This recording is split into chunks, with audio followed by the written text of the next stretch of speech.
Olá, eu sou Anderson Bravo e este é o programa Grandes Mensagens. Aqui na Boas Novas você encontra a Palavra de Deus através da obra de seus servos. Hoje, vamos ouvir e assistir à preleção do pastor Marco Feliciano, fundador do Ministério Tempo de Avivamento. O pastor Feliciano tem quase 20 anos como ministro da Palavra. Ao longo desse tempo, nosso irmão criou uma carreira de obras que inclui o Instituto Teológico Carisma e a Livraria Cristã Vida e Paz. Através do seu ministério, o pastor Marco Feliciano auxilia missionários em diversos países, como Cuba e Argentina. Confira agora a grande mensagem de hoje. Cumprimento os irmãos com a paz do Senhor. Quantos estão felizes nessa manhã? Encontre uma pessoa bonita do seu lado e dê um sorriso para ela. Ficou difícil? Se não tiver ninguém bonito aí, pode olhar para mim aqui, ok? Os que trouxeram a Bíblia Sagrada, sem perca de tempo, abram-na comigo na primeira epístola de São Paulo aos Coríntios, capítulo de número 14. Parabéns às Assembleias de Deus do Brasil pelo seu centenário. Parabéns à Igreja Mãe de Belém por tão grande obra, por nos orgulhar de sermos assembleianos. Fiquei emocionado ontem naquele estádio, quando vi aquele presente de Deus para todos nós. Parabéns ao pastor Samuel Câmara, muito obrigado pelo convite, pelo carinho. E pregar numa festa como essa é uma emoção muito grande. Primeira epístola de São Paulo aos Coríntios, capítulo 14. Quem encontrou, diga amém. Versículo de número 2 e na sequência o versículo 14 e 15. Está escrito assim: porque o que fala em língua desconhecida não fala aos homens, senão a Deus, porque ninguém o entende, e em espírito fala mistérios. Versículo 14 e 15. Porque se eu orar em língua desconhecida, o meu espírito ora bem, mas o meu entendimento fica sem fruto. Que farei, pois?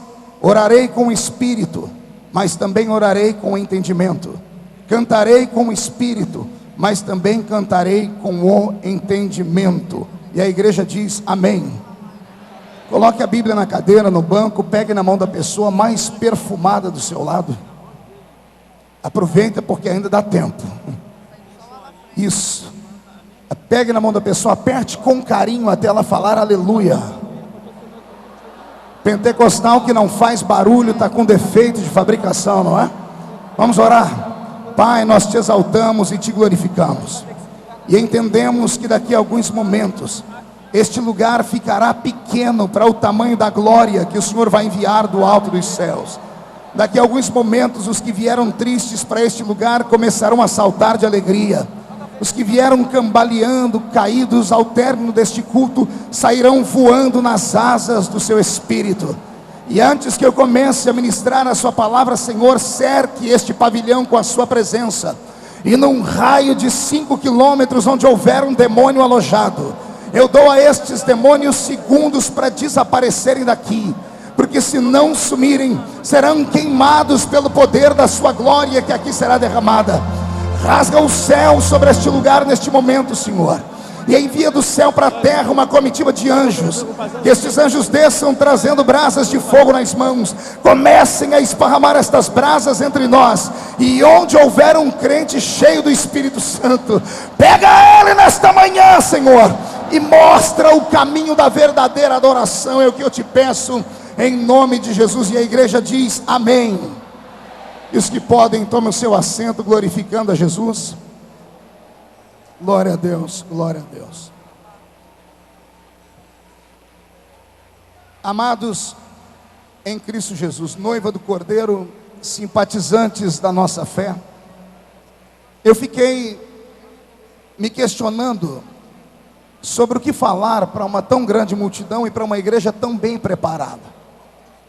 Foi aí que o Senhor me disse, na comemoração deste centenário, tente revelar um dos segredos desse poderoso ministério, que é o ministério pentecostal das Assembleias de Deus. Uma das marcas mais fortes da nossa igreja e da nossa fé é o carisma do Espírito Santo. E nós sabemos que no carisma do Espírito Santo nós temos a diversidade de dons do Espírito. E uma das marcas das Assembleias de Deus do Brasil e do mundo são com certeza o fluir nestes dons espirituais. Para entendimento de todos, nesta manhã eu não prego para uma igreja comum. Eu prego para uma igreja que é revestida por dentro e por fora. Se você se aperceber de quem está do seu lado esquerdo, daqui a alguns momentos você vai ver que essa pessoa vai sair deste nível natural e vai entrar num nível sobrenatural. Eu não duvido que você esteja sentado do lado de um profeta, e eu conclamo aos profetas que abram os seus lábios nesta manhã, para que este lugar venha a ser sacudido pela glória do eterno Deus de Israel. Só para eu ter certeza que estou pregando no lugar certo. Tem algum pentecostal neste lugar aqui? Então levante a mão direita para o céu comigo, por gentileza. Coloque no ombro de quem está do seu lado esquerdo ou direito. Agarre com carinho o irmão, isso. Se ele fez cara feia para você, chuta a canela dele. Isso, agarrou, chacoalha a pessoa até ela ficar irritada agora. Irrita ela, acorda ela. Diga: Deus te trouxe este centenário para sacudir a sua fé. E só quem crê nisso dá um grito para acordar Belém todo nesta manhã.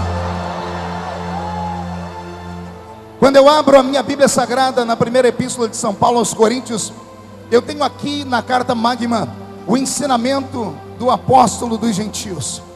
Eu tenho aqui o ensinamento do homem que se envolveu por demais com a glória do Espírito Santo e que teve a graça do Senhor de participar de um estudo bíblico, não na terra, mas no céu.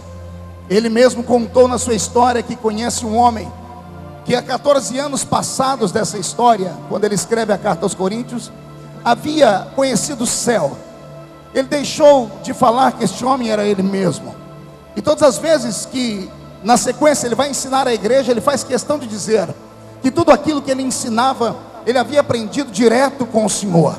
O apóstolo São Paulo, logo no começo da sua conversão, tendo sido colocado de lado por um tempo pela igreja de Jerusalém, ao retornar para a cidade de Tarsis, passa por 14 anos num seminário individual, num seminário VIP. O Senhor Jesus, durante 14 anos, tratou do coração de Paulo e o ensinou a comungar e a caminhar pelos caminhos do Espírito Santo. A linguagem deste apóstolo, embora seja erudita, ela é uma linguagem complexa espiritualmente falando. Foi a esta igreja, aos Coríntios, que ele disse que aquilo que os olhos não viram, aquilo que os ouvidos não ouviram, aquilo que não havia subido ao coração do homem, era o que Deus havia reservado para aqueles que o amavam. Paulo falava de uma linguagem alta, Paulo falava de uma linguagem transcendental, de uma linguagem metafísica, espiritual, invisível. E tendo ele mesmo sido batizado com o Espírito Santo, tratou de ensinar à igreja como funcionava o fluir do Espírito. E aqui no capítulo 14 da primeira carta aos Coríntios, no verso 2, ele diz que aquele que fala em língua estranha não fala aos homens, mas fala a Deus, porque ninguém o entende, mas em espírito fala mistérios. Eu quero falar nesta manhã sobre este poder da glossolalia que o Senhor nos deu, sobre este poder de orarmos numa língua que não é a nossa língua materna, numa língua que nós não entramos em nenhuma faculdade para aprender, numa língua que recebemos por mistério e por revelação divina. Tem alguém aqui que já falou nessas línguas estranhas alguma vez? Deixa-me ver. Coisa linda. Semana passada eu fiquei tanto aborrecido, pastor Gesiel Gomes. Eu assistia a TV e no programa do Jô Soares, que é um dos programas mais assistidos, apareceu um cidadão ex-pentecostal e o mais novo ateu do Brasil. E ele então começou a debochar do movimento pentecostal, dizendo que ele pertencia a uma igreja de malucos, e ele ensaiou algumas línguas estranhas, e aquilo mexeu com o meu coração. Oxalá que aquele senhor Jô Soares, pudesse levar alguém que entenda da matéria, e aí talvez assim eles teriam um pouquinho mais de respeito por nós. Eu sei que não é natural entendermos que alguém que nunca foi em uma faculdade possa orar em línguas estranhas.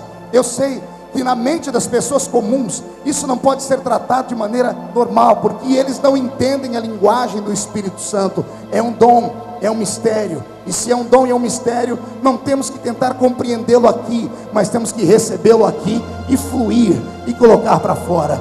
Eu estava uma vez sistematizando este assunto e comecei a discorrer a Bíblia Sagrada, e a revelação que o Senhor me deu foi profunda demais. Os dons de línguas estranhas que vêm permeando os centenários das Assembleias de Deus não são apenas um sinal da evidência do batismo com o Espírito Santo, como muitos de nós vêm aprendendo. O falar em línguas é um pouco mais profundo. O falar em línguas é um pouco mais intangível no linguajar e no pensamento do homem. Ele é verdadeiramente transcendental. Quando eu estava absorvendo esse contexto e tentando compreender o que eram estas línguas, eu fui lançado ao livro do Gênesis. E lançado ao livro do Gênesis, estive de frente do primeiro homem por Deus criado. Nós sabemos o seu nome, Adão.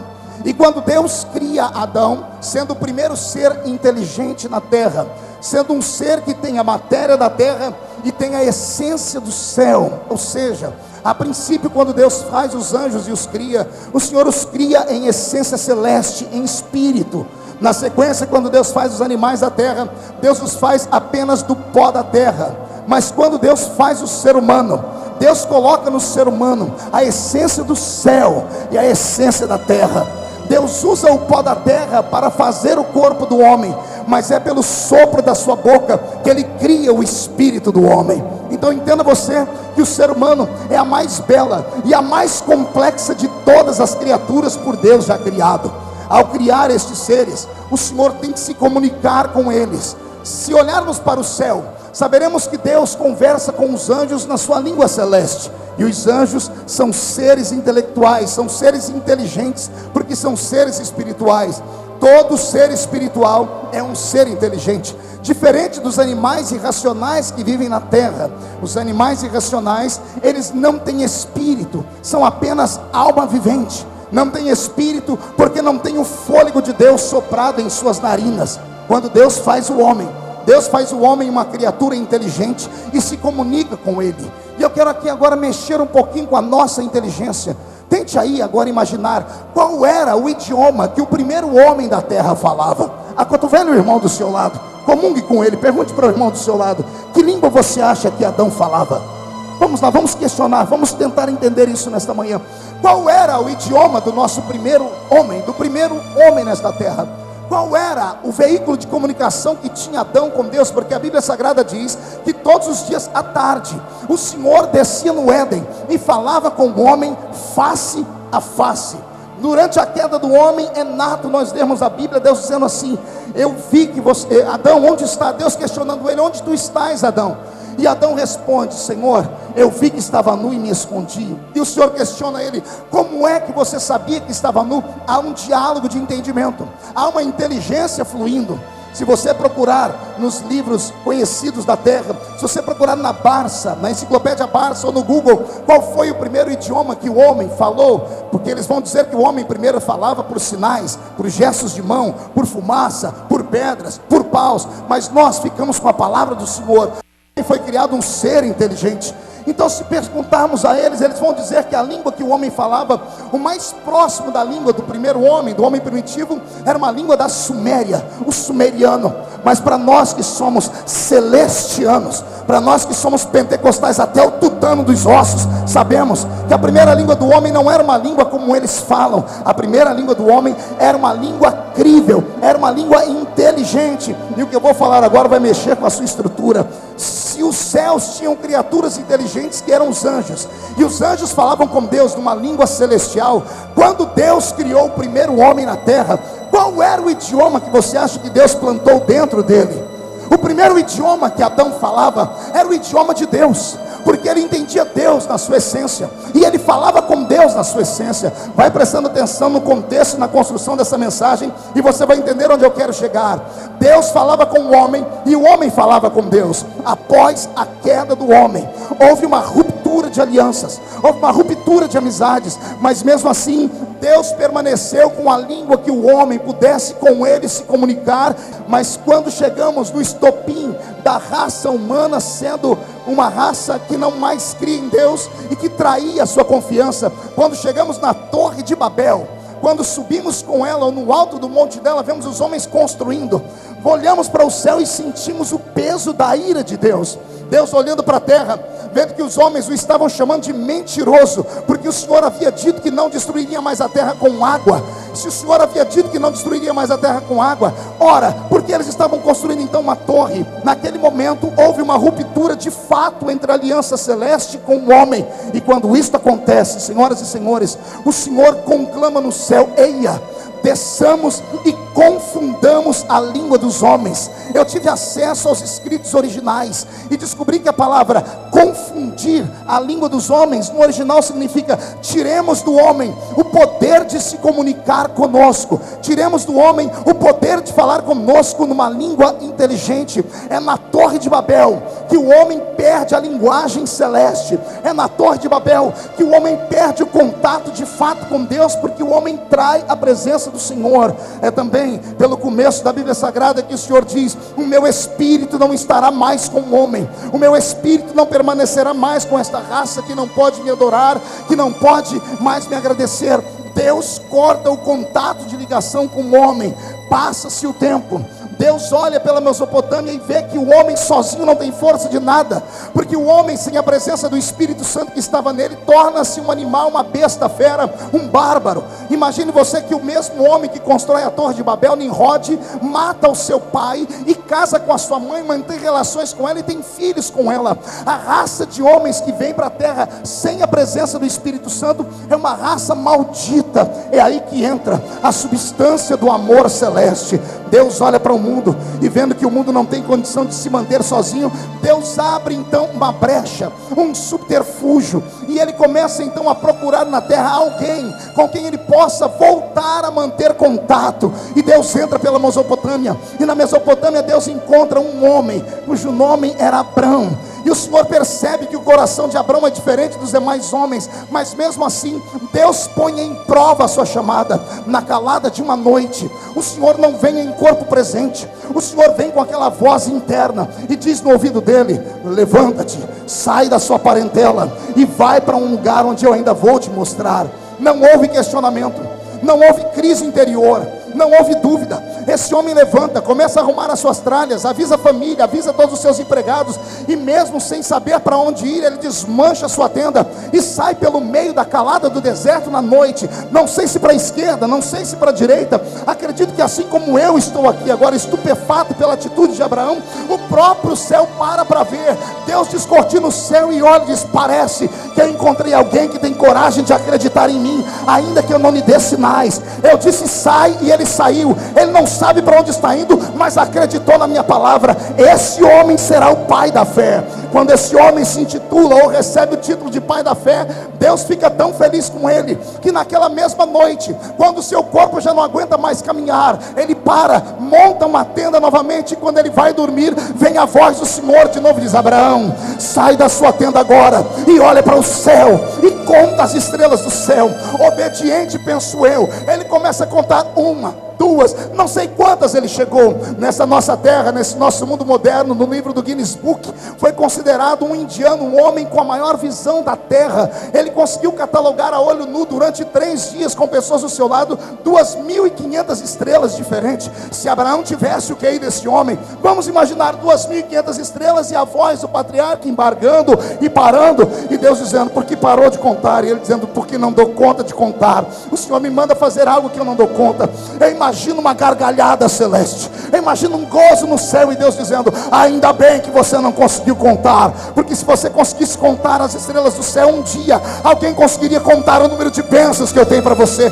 Você não é comum, Abraão. Agora sai daí, vai para a areia do mar e conta a areia do mar. Abraão nem arreda o pé, ele diz: Senhor, na palma da minha mão deve caber infinitamente mais do que todas as estrelas que eu contei. Não dá para contar. E Deus então diz: assim será a tua descendência. E eu não tenho dúvidas nenhuma para falar que mesmo estando na América Latina, mesmo estando aqui no Brasil, mesmo estando aqui falando nessa língua tupiniquim, eu estou pregando aqui para sementes de Abraão, para homens e mulheres que foram abençoados na semente de Abraão. Tem alguém aqui que foi abençoado? Tem alguém aqui que pertence a esta família? Então dá mais um grito de glória para este ginásio se incendiar.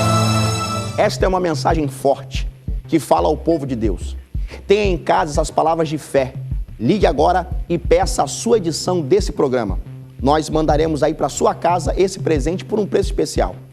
Vamos fazer um rápido intervalo e voltamos já.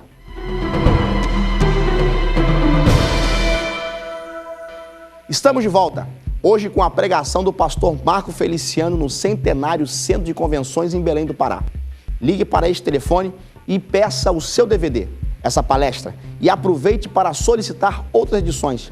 Tenha em casa as mensagens das boas novas para a sua vida, na voz dos principais pastores da Assembleia de Deus. Vamos assistir a mais um trecho da grande mensagem de hoje com o pastor Marco Feliciano.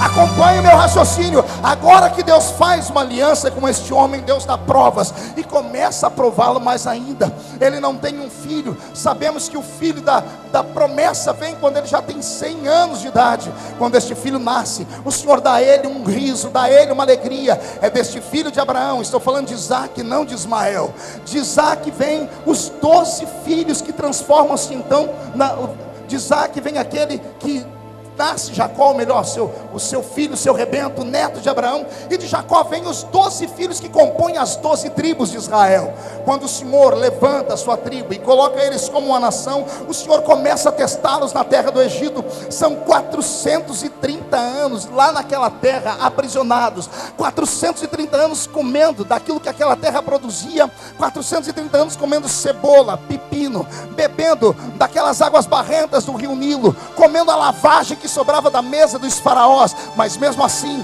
havia um grupo dentro daquele povo de quase 2.710.000 almas que não se curvava diante dos deuses do faraó. E são esses que conquistam o coração de Deus, até que Deus levanta no meio desta nação um homem por nome Moisés, e dá a ele a graça de ser o grande líder que vai arrancar o povo do Egito e provocar o grande êxodo. E quando esse homem consegue tirar o povo daquela terra, no meio do deserto, o Senhor fala com ele várias vezes. Existem várias audiências. Em uma audiência de Moisés com o Senhor, que durou 40 dias e 40 noites, o Senhor dá a ele tábuas da lei. Quando ele desce daquele monte e vê os homens adorando o bezerro de ouro, o Senhor pede para que ele volte para o monte. Ele quebra as primeiras tábuas, e mais uma audiência de mais 40 dias e 40 noites, e o Senhor dá a ele novas tábuas. Junto com essas novas tábuas, o Senhor dá a Moisés uma direção.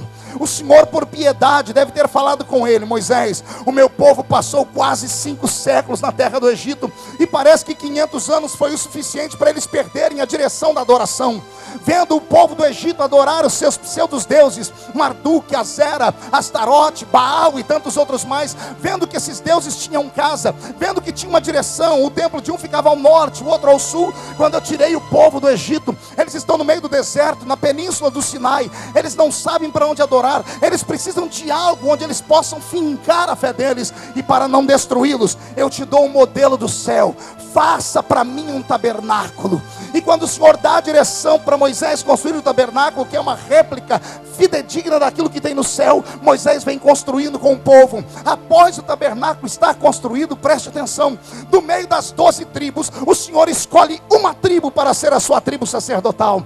E essa tribo sacerdotal tem nome: tribo de Levi. Qual é o nome que eu disse, igreja?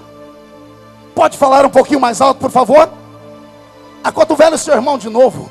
Tem gente que nem se mexe. Acotovela o seu irmão, vai lá, assembleiano. Diga para o seu irmão: você conhece a tribo de Levi? Diga: se não conhece, prepare para conhecer, porque você é herdeiro dessa tribo. É a tribo dos adoradores. É a tribo daqueles que não tem vergonha de adorar a Deus de manhã, de tarde, de noite. É a tribo que adora a Deus com a boca, com os pés, com as mãos, com o corpo. É a tribo que sai da terra quando é preciso e traz o céu para a terra quando é preciso. Eu quero saber se tem alguém aqui que ainda é um adorador de verdade. Tem? Então dê mais um grito de glória aí, por favor. Isso, está começando a esquentar.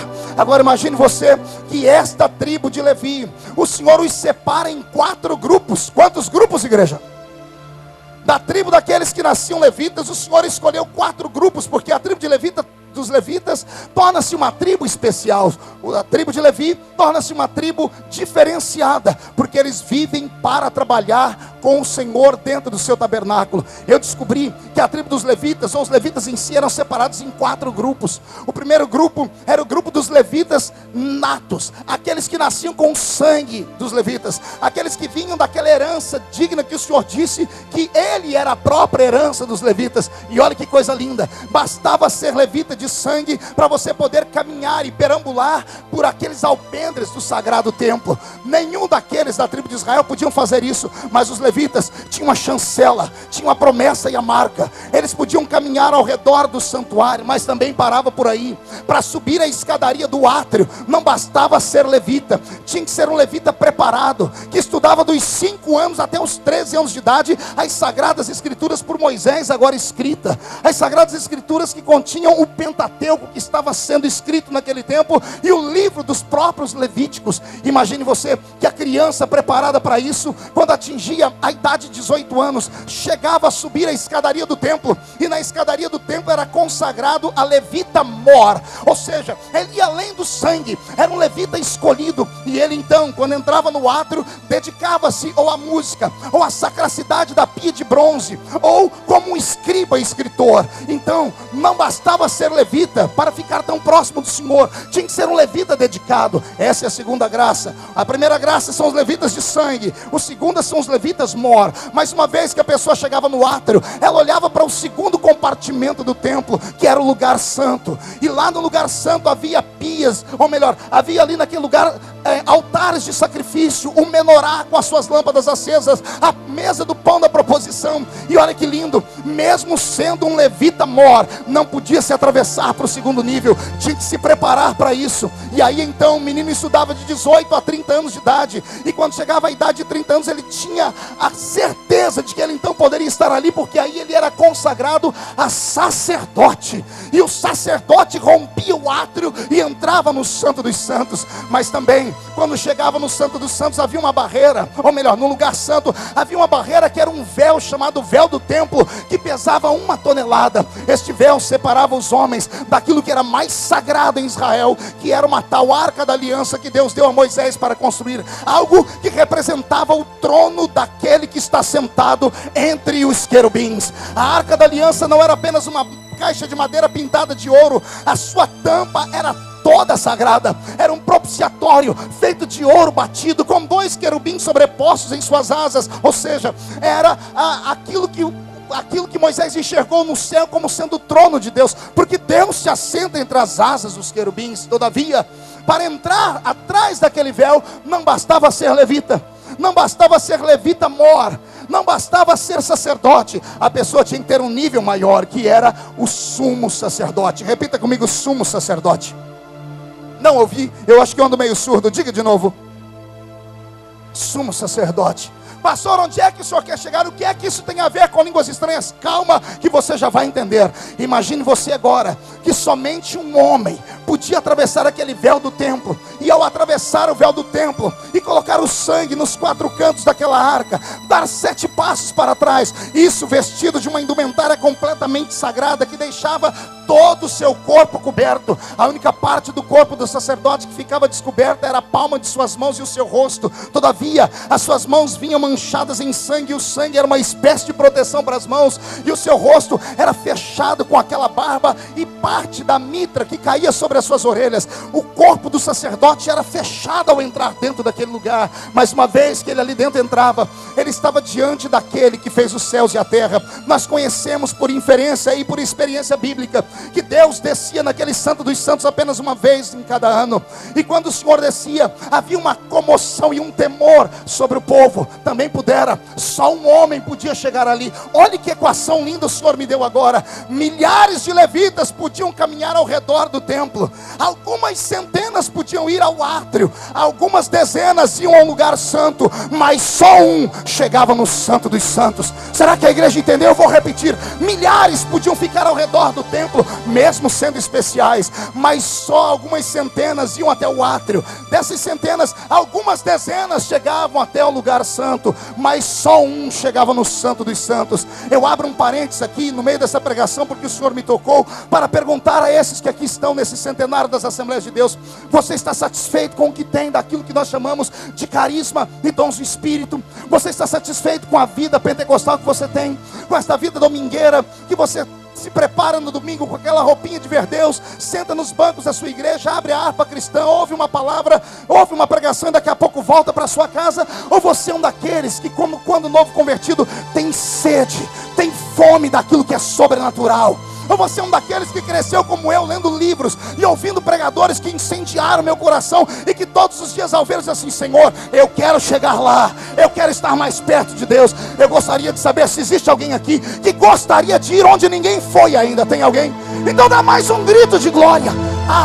Imagine você que milhares podiam estar perto, centenas estavam um pouquinho mais perto, dezenas se aproximavam, mas só um ficava cara a cara com Deus. E me subiu um arrepio pelo alto da coluna aqui. Imagine você saber que é o único homem em Israel que pode ficar face a face com Deus, ouvir a voz de Deus, porque depois que Deus descia naquele lugar, sentiu o perfume do sangue, analisava o sacerdote dos pés à cabeça, que estava 7 passos atrás de Deus, o Senhor abria a sua boca e dizia: avise ao povo que haverá um ano de paz, haverá um ano de prosperidade, haverá um ano de cura. Esse ano eu estarei no meio do meu povo. Aleluia. Quando eu era menino, pastor Jonatas, lá no meio do mato onde eu moro, o professor da escola dominical uma vez foi falar sobre o sumo sacerdote, e ele disse que o sumo sacerdote, quando entrava atrás do véu do templo, amarrava uma corda na cintura dele. E procurei na Bíblia, existe. E naquele dia ele diz: isso era porque caso o sacerdote ou o sumo sacerdote morresse lá dentro, porque não podia apresentar diante do Senhor de qualquer maneira, para ninguém entrar lá, ele era arrastado para fora. Então eu comecei a estudar, e nunca na história do povo hebreu houve uma morte no Santo dos Santos. Nenhum homem era maluco de entrar na presença de Deus com a vida desconcertada. Ele passava por um crivo, por 2 crivos, por 100 crivos. Ele olhava até a ponta da unha, como o nariz estava, como estavam os seus pés, como estava a sua roupa. Ou seja, só entrava ali dentro quem estava perfeito. Pastor, e o que é que o senhor acha que era aquela corda? Eu vou dar uma explicação pentecostal. Só pentecostal entende. Tem algum pentecostal aqui de novo? Deixa eu me ver. Então abre o coração para entender. Imagine você, quem aqui já teve uma emoção forte, uma ligação que há muito tempo ninguém deu, ou uma surpresa que o coração acelera? Tem pessoas que chegam a desmaiar. Imagine você saber que no meio de milhões de pessoas, você é o único consagrado para olhar e ver Deus sentado em cima de uma arca e ouvir a voz de Deus. Imagine que daqui a pouco esse Deus se levanta e vai para o céu, e quando a essência da glória termina, sua mente começa a dizer: Deus esteve aqui. O seu corpo ainda sente a presença dele, a sua carne começa a tremer. O sacerdote não conseguia andar. Quando ele começava a tremer, aquela roupa de campainhas e romãs, os seus pés começavam a bater uma na outra, a corda começava a sacolejar. Os sacerdotes que estavam no lugar santo percebiam, olhavam para o outro dizendo assim: já está na hora, o homem já está pronto, e pelo jeito ele não vai conseguir andar, então vamos arrastar ele para fora. Porque era muito poder, era muita glória, era muita emoção. Lá vem o sacerdote tremendo, porque as pessoas vão arrastar ele. O meu desejo deste centenário é que Deus faça isso com vocês neste lugar, que você saia agarrado deste lugar aqui, pela glória do eterno Deus. Agora que eu cheguei nesse clímax, preste atenção. O primeiro homem é Adão. Adão é um ser inteligente. Sendo um ser inteligente, fala na língua dos seres inteligentes. Os seres inteligentes criados antes de Adão são os anjos. O Senhor conversa com os anjos no idioma do céu. Quando Deus cria o homem, qual é o idioma que Deus planta dentro dele? É o idioma dos seres inteligentes. Eu não tenho dúvida nenhuma de que o primeiro idioma do homem no Éden era o idioma que os anjos e o Senhor falam. Quando o Senhor se comunicava com o homem, após a queda, Deus arranca do homem o poder de comunicação. Lembra disso que eu citei, a Torre de Babel? Na Torre de Babel, o Senhor diz: eia, desçamos e confundamos a língua dos homens. A palavra confundir no original, arranquemos dele o poder de se comunicar conosco. Ali nascem as línguas humanas. Ali nascem as línguas que a maioria delas já está extinta também, mas algumas permanecem até os dias atuais. Ali nascem as línguas da terra, porque Deus arranca do homem o poder de comunicação. É aí que Deus entra na Mesopotâmia e escolhe Abrão. De Abrão o Senhor faz vir Isaac, de Isaac Jacó, de Jacó os 12 filhos, dos 12 filhos uma tribo, um filho chamado Levi. Dessa tribo de Levi, milhares estão ao redor do templo, centenas no átrio, dezenas no lugar santo, mas só um no Santo dos Santos. E esse que entra no Santo dos Santos fala com Deus cara a cara. Quando Deus dá isso ao homem, o Senhor está dizendo: vou te dar um presente. Vou voltar a falar com vocês no meu idioma. Vou voltar a devolver ao homem aquilo que o homem perdeu no Éden, mas vão ter que pagar um preço. Então imagine que quando Deus dá esta unção para o homem ouvir a sua voz, no Velho Testamento, ao fazer o teste com o sacerdote, Deus começa a expandir. E Deus começa a dizer, então não é só o sacerdote, eu vou abrir alas para ver se outros vêm. E o Senhor então começa a usar profetas. Depois de ungir o sacerdote, o Senhor começa a ungir profetas. Quando o Senhor vê que funciona, o Senhor então começa a ungir reis. E no Velho Testamento, só reis, sacerdote e profetas são ungidos. Agora que temos tudo isso, atravessamos o Velho Testamento e chegamos no Novo. Quando chegamos no Novo Testamento, vem o nosso Cristo, cheio do Espírito Santo, em Lucas capítulo 4, ministrando sobre sinais, prodígios e maravilhas sobre a terra. Ao ser morto, crucificado e ressuscitado ao terceiro dia, num período de 40 dias aparece aos homens. E neste período de 40 dias ele marca uma reunião com a sua igreja ao pé de um monte. E ele diz a elas, senhoras e senhores, ficai em Jerusalém, até que do alto sejais revestidos de poder. E quando esses homens e mulheres se trancam dentro do cenáculo, quase 120, a Bíblia Sagrada diz, e veio do céu um som como de um vento forte e impetuoso, e encheu toda a casa onde estavam assentados, e foram vistos por eles línguas repartidas como que de fogo, as quais pousaram sobre cada um deles, e todos foram cheios do Espírito Santo, e começaram a falar em outras línguas, conforme o Espírito Santo concedia que falassem. Era o Senhor dizendo, no Pentecoste eu não dou apenas um sinal, mas eu devolvo ao homem parte do poder que ele perdeu no Éden, ou seja, o poder de falar comigo no meu idioma. Queridos, isto é transcendental.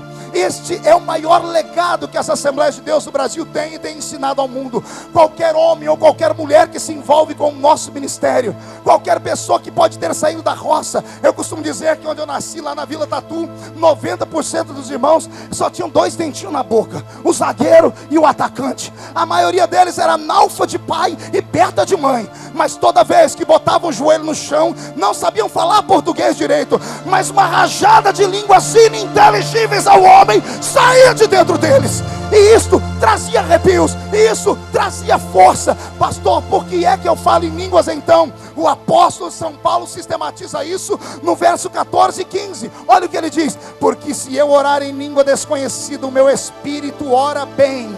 O meu espírito ora como, igreja? Não ouvi, o meu espírito ora, mas o meu entendimento fica sem fruto. Está aqui um ensinamento para todos nós. Todas as vezes que você vê um cantor ir cantar, ou alguém ir pregar e falar, irmãos, fique orando em espírito. Olha a reação da igreja. É natural, quase toda a igreja inclinar a cabeça e botar a mão aqui e orar em silêncio. Isso não é orar em espírito, porque quem ora em espírito, Paulo está dizendo, o seu entendimento, a sua mente não entende nada do que ele está falando. Ou seja, Paulo diz que orar em espírito, orar em línguas, é diferente de orar em silêncio com a mente. Porque aquele que fala em línguas, ele não fala a homens, ele fala direto a Deus. Olha que coisa linda. Para falar comigo, você tem que passar pelos meus secretários. Para chegar no meu gabinete em Brasília, você tem que passar por um monte de segurança e pedir entrada. Por quê? Porque eu estou na terra e sou um homem. Mas para falar com Deus, você não precisa de secretário, não precisa de subsecretário, não precisa falar com ninguém antes. O acesso está aberto. E se você fala em língua estranha, você pode falar direto no ouvido de Deus agora. Aliás, eu acho que tem gente perdendo tempo nesta manhã. Ao invés de ficar me olhando com esta cara feia, parecendo que foi batizada num pote de vinagre, com esta boca travada, essa boca de aço, essa língua de concreto e esse queixo todo travado, eu te desafio a desenterrar este dom que o Senhor te deu e a lançar línguas para o céu, porque aquele que fala em línguas não fala aos homens. Se você gostou dessa mensagem, peça a sua. É só ligar agora e fazer o seu pedido. Aproveite o intervalo e pergunte também por outras edições dos grandes momentos desse programa. Voltamos já.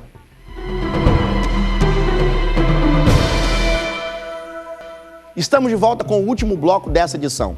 Lembre que nós preparamos para você e sua família uma coleção com as preleções de líderes da Assembleia de Deus do Brasil e de outros países. Escolha a sua favorita e tenha aí na sua casa. Vamos para o último trecho da mensagem de hoje com o pastor Marco Feliciano. Direto no ouvido de Deus agora. Aliás, eu acho que tem gente perdendo tempo nesta manhã. Ao invés de ficar me olhando com esta cara feia, parecendo que foi batizada num pote de vinagre, com esta boca travada, essa boca de aço, essa língua de concreto e esse queixo todo travado, eu te desafio a desenterrar este dom que o Senhor te deu e a lançar línguas para o céu, porque aquele que fala em línguas não fala aos homens.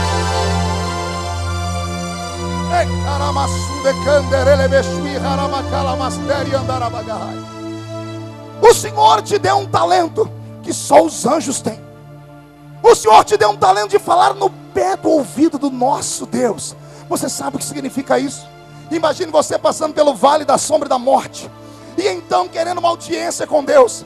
Você não precisa ir até o Vaticano, também não precisa ir até a sede de uma grande igreja.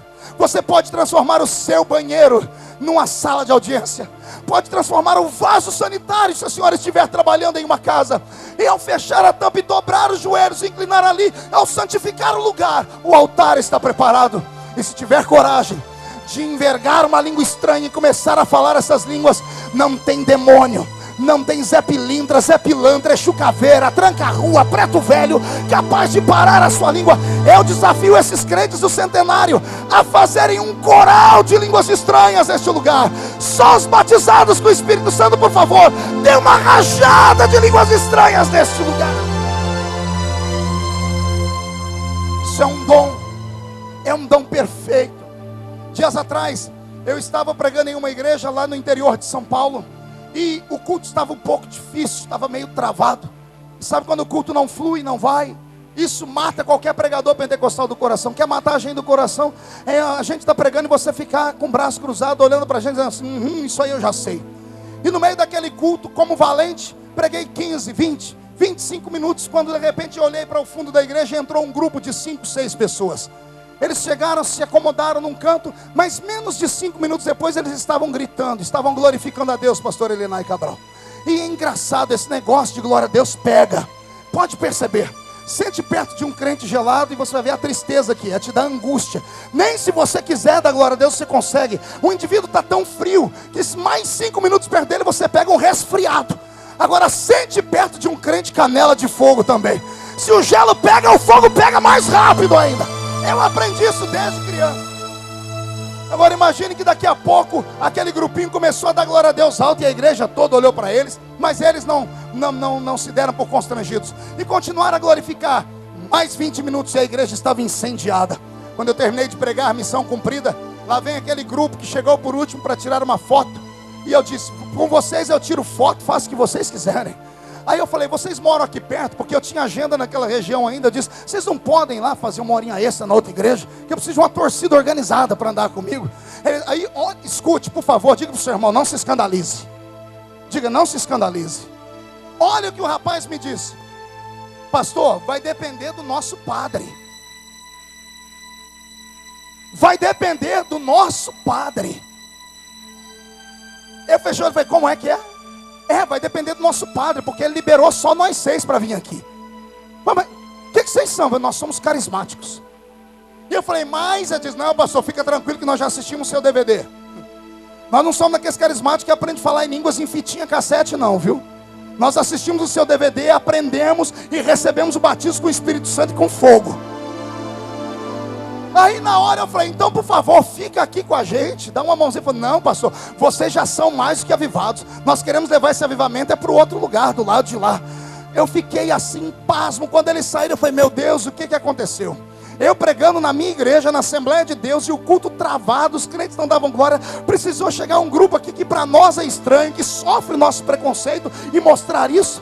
Eu comecei a cavar a história do pentecostalismo, ou do movimento carismático, e descobri aqui em Rondônia, bem próximo, um grupo de meninos que escreveram para mim uma carta, que foram batizados com o Espírito Santo assistindo um DVD meu e dizendo, pastor, esta chama do Espírito é o que está escrito em Joel 2:28, o Senhor derramará do seu Espírito sobre toda a carne. Eu gostaria de saber se aqui entre nós existe alguém que há muito tempo não fala em línguas, ou que nunca foi batizado com o Espírito Santo. Tem alguém? Tem alguém que nunca falou em línguas? Levante a sua mão para eu ver, sem constrangimento. Olhe do seu lado aí, crente. Olhe do seu lado, eu não consigo conceber a ideia desse homem, dessa mulher estar no meio de uma fogueira santa, estar do lado de brasas de fogo tiradas do altar e ainda não ter recebido. Toca nele, toca nela, peça para o Senhor passar do que está em ti para ele. Cadê os pentecostais do centenário? Abre a sua boca para adorar. É uma marca, é um legado, ninguém tira da gente. Podemos nos modernizar, podemos fazer parte da nova elite do mundo global, mas o que está em nós não pode desaparecer. Eu conclamo aqui nesta noite aos líderes que me ouvem, com muita humildade, é claro, porque eu sou ainda novo, mas eu viajei o mundo. São mais de 1.600 cidades do Brasil. Eu fiz 1/3 desse Brasil pregando a pé. Eu preguei em mais de 60 países do mundo, e em todos os lugares que eu vou, quando falamos da igreja brasileira, os olhos dos irmãos brilham e diz que aquela chama de lá pega em nós aqui. Mas vocês sabem do que eu estou falando. Algumas das nossas igrejas não têm mais a alegria de buscar o batismo com o Espírito Santo. Alguns cultos são travados, alguns cultos são cheios de relicários, de costumes, de liturgias que, embora façam parte do nosso mitia sagrado, precisam ser reavaliados. E sim, eu nasci numa Assembleia de Deus cheia de fogo. Eu cresci no meio de um povo barulhento. Quando me perguntam por que eu faço barulho, eu digo: ora, eu herdei característica genética da igreja que me gerou. Quando você nasceu, você herdou característica genética da sua mãe, não herdou? Esse cabelo aí é da mamãe, essa perna torta é do papai, esse olho vesgo é do vovô. Quando nós nascemos em uma igreja, nós pegamos a característica daquela igreja. É por isso que eu amo pregar aqui em Belém, porque essa igreja que nasceu no fogo conhece o Pentecoste de perto, conhece o Pentecoste na essência. Ah, meu Deus do céu, que incendeie o Senhor a sua vida, a sua família. Eu profetizo que se Jesus não vier durante esses próximos 20 anos, esse Brasil vai pegar fogo, porque o nosso Pentecoste vai extrapolar os limites de tudo aquilo que os homens pensam. É claro, é bem sabido que existe entre nós também pessoas que já não buscam mais o Espírito Santo com a verdade, e espíritos de enganação entram no nosso meio. Pouco tempo atrás eu pregava em uma igreja, e no fim do culto chegou um garoto em mim, todo cheio de balangandã, mascando um chiclete, falando no agir, e diz: pô, pastor, o senhor pega pesado com quem está mascando chiclete no culto. Olha, o senhor pega, mas o dono da igreja não pega. Jesus me batizou com o Espírito Santo mascando chiclete, cara. E eu olhei para ele e falei assim: de verdade? Ele disse: de verdade. Eu falei: você vai estar no culto amanhã? E ele disse: vou estar amanhã no culto. Eu disse: então faz o seguinte, senta bem perto de mim, que eu quero olhar para você, quero sentir isso, vou dar testemunho. Quando o fogo pegou no dia seguinte, a glória desceu, lá está ele falando em línguas. Eu deixei o microfone, pastor João, e desci lá. Cheguei perto dele e estou ouvindo a língua dele. A língua dele era mais ou menos assim: glu, glu, glu, glu, glu, glu, glu, glu, glu. Eu olhei e falei: espírito do peru, eu te repreendo agora. Isso não é língua estranha nem aqui, nem na Conchinchina. O meu Senhor tem muito mais do que isso para dar. Então eu quero que nesta manhã nós voltemos a buscar o batismo com o Espírito Santo com seriedade, com verdade. Agora eu concluo esta mensagem dizendo um segredo que eu também descobri nesses últimos anos. E este segredo tem feito a diferença por onde eu tenho passado. Há muito tempo eu aprendi que o Espírito do Senhor só vinha sobre pessoas perfeitas. Quando me ensinaram a buscar o batismo com o Espírito Santo, a primeira coisa que falaram para mim é: pare de assistir televisão, pare de ir a um campo de bola, pare de gostar de músicas e coisas mais, santifica a sua vida e busca. E eu fiz, jejuei, quase desmaiei, fiz coisas que até você duvida, mas não recebi o batismo com o Espírito Santo. E alguém chegava em mim com a desculpa: é porque não chegou a sua hora, vai chegar o seu tempo. Com o passar dos anos eu entendi porque Jesus não me batizou naqueles dias, porque o batismo com o Espírito Santo não é para fortes. O batismo com o Espírito Santo não é para crentes santarrões. O batismo com o Espírito Santo não é para pessoas que conseguem jejuar muito e orar muito. Pergunte por quê? Porque esses não precisam de ajuda nenhuma, dão conta de ir até o fim. O batismo com o Espírito Santo é exatamente o contrário. É para quem está quase caindo, é para quem está quase deixando a fé. O batismo com o Espírito Santo não é dado por pureza de santidade, é dado por necessidade. O batismo com o Espírito Santo só é dado para aquele que tem o coração contrito, que mesmo tendo praticado coisas ilícitas lá fora, teve coragem de entrar aqui dentro, e ao entrar aqui dentro curvou a cabeça de Jesus: me perdoa, eu sou fraco, mas estou aqui, me ajuda. É para você o batismo com o Espírito Santo. Então eu agarro o diabo pelo chifre nesta manhã, expulso esta mentira do seu ouvido. Você vai receber o batismo com o Espírito Santo, queira os homens ou não, queira o diabo ou não, o batismo com o Espírito Santo é um presente para você. Se alguém concorda comigo, por favor, além de um grito de glória a Deus, fique de pé, por gentileza.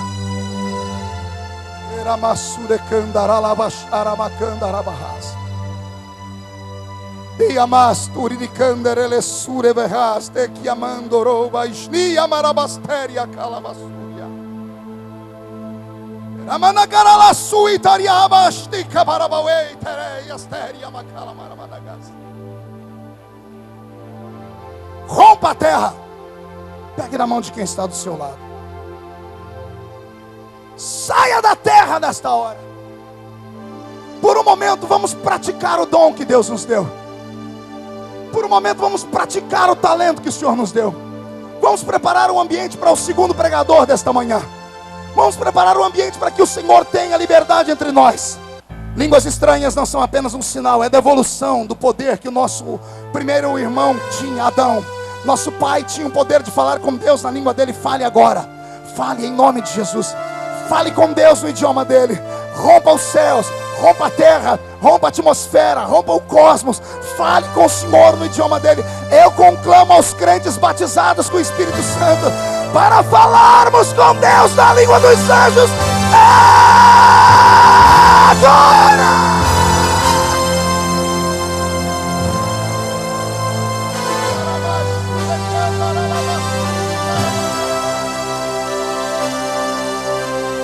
Enquanto você ora, cadeias caem, portas se quebram, janelas são escancaradas. Enquanto você ora, o diabo bate em retirada. Eu profetizo e termino que o Senhor está visitando a sua casa nesta hora, está visitando o seu trabalho. Haverá uma repartição entre dois tempos, antes do centenário e depois do centenário. Haverá um tempo de tanta glória na sua vida que você vai ver o céu pelo lado de dentro.